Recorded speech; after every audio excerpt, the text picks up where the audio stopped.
Black Ant. What's going on? Hey, I got like 6 minutes on my little video recording now.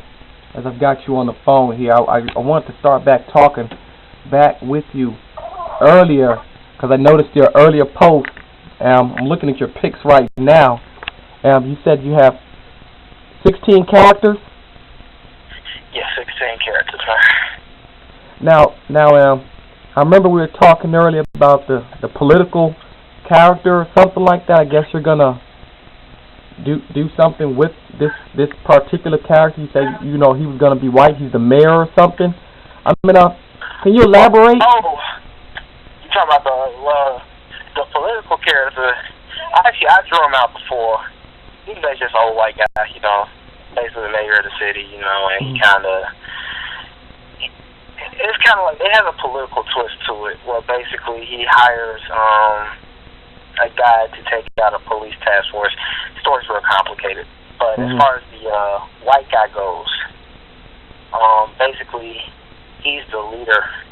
His name was Jamie. He was basically kind of the captain. But you know what a metahuman is, right? What? A metahuman? You know? Yeah. Yes. Okay.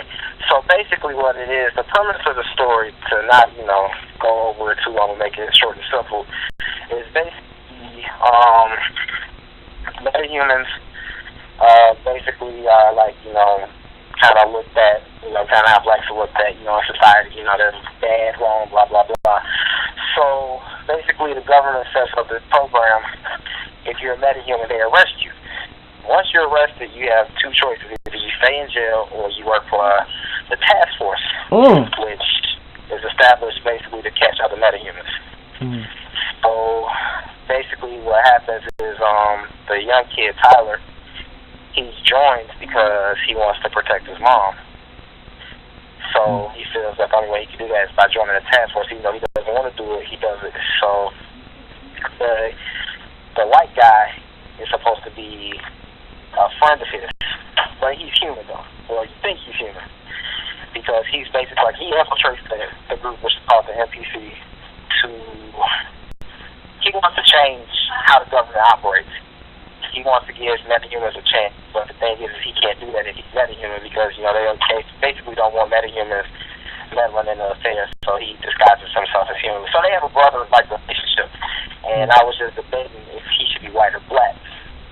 Because I felt like, if he was a black guy, they could have more of a brother-like relationship, because he eventually turns on him.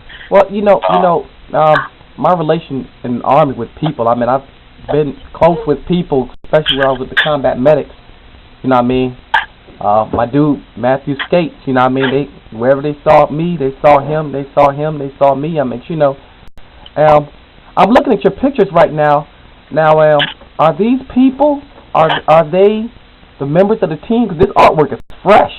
I mean, I'm telling you. Most of them are. The only picture that's probably not, I think, has anything to do with the, of course, the one that says 60, and then the one of the girl holding the gun is Sarah Palin.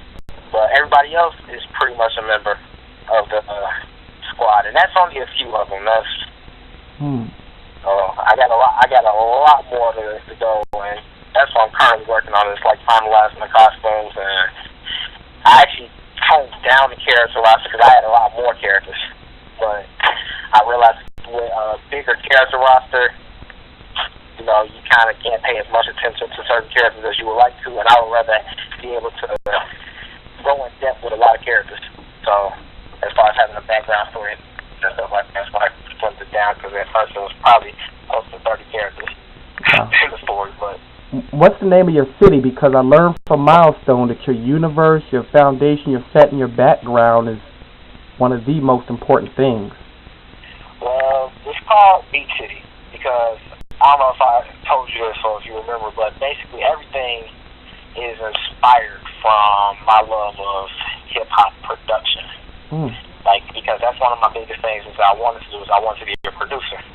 And so a lot of the characters are named after producers. And I just basically turned the producers into characters. Like, for instance, there's one character, the guy with the glasses, who has kind of the long jacket kind of covering his mouth. His name is Rock. I named him after Pete Rock. You girl. She was on that. I took her down. She was named after Aphex Twins, which is an electronic producer. Mm-hmm. You have, who else do you have?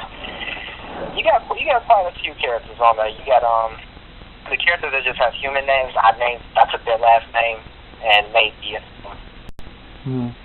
that producers. Like the main character, his name is Tyler Lee, which is the Timothy Mosley Timberland, or Jamie West, Kanye West. So, and a lot of stuff has to do with music. A lot of the characters I influence off music, their special powers. Oh my goodness, it looks fresh. The beats. Yeah, okay, well this is a picture of 6 Deep. You had drew some 6 Deep stuff for Leroy Thompson? Oh, 6 Deep. I was supposed to work on his stuff, man. When he first got in contact with me, he asked me to do one of his characters. I had looked at it, I got kind of excited about it, so I had did that pinup for him. Just to show him, and he was feeling it. He was like, well, dude, he's like, I want you to work on the book. He's like, I want you to work on the short story for me. I had agreed, but he said he wasn't a big fan of the manga style. So we kind of had to go back and forth between that, and I mean... This stuff is fresh. It kind of reminds me of Kenneth Rocafort and Kari and Sanford Green and all them dudes. Rashawn Thomas, yeah. They're influenced by a lot of the Japanese artists. So I definitely get a lot of my influence. I'm not a big fan of the huge eyes, and round faces, stuff like that. So I kind of wanted to mix the two, have it real simple like Japanese style, because a lot of traditional American style relies on a lot of heavy shading, whereas the manga style it doesn't really rely on shading. It's really simple, clean. Right. So I felt like I did a good job of combining the two. Just having fun that. The stuff is amazing. This girl with the star on her face, is that one of your characters? She got the middle finger, the big sword. It kind of reminds me of Final Fantasy. Oh, no, that's it's a cat named Matt Johnson. He's on there, and that's his character. Matt Johnson. Yeah, he's a cat. I talked to him too. He's a cat from Cali. He's starting to work on his own comics. He actually went to what did he go to? He went to the Art Institute down in LA, and he does really good. He's really good. He's trying to get into like the motion comics, and he has some of his stuff on YouTube. And he's really good. He doesn't think he's good, but he's really good. We got a couple of seconds here. My time is going out, family, but I appreciate talking to you, man. But I know we're gonna continue our conversation later. But I had to get you back on there because that's what it's about. It's about doing it. So we look forward to it. The characters, of course. It's about time that you do. You get something out there that's different. You have the talent. So. Yeah, man, I'm getting up there. It's just like I said, probably by spring. That's what I'm aiming for, because I'm trying to get all this stuff. Because if I'm going to independent route, that means I pretty much got to take care of all the promotions and stuff like that. So getting together, the website and finalizing everything and the fonts and all that stuff like that. So like I said, by springtime, I should be ready to launch. And then from there, I'll figure out how this is going to pretty much take care of itself. So. Yeah, well, that's what's real. It has to be done. You are a black ant.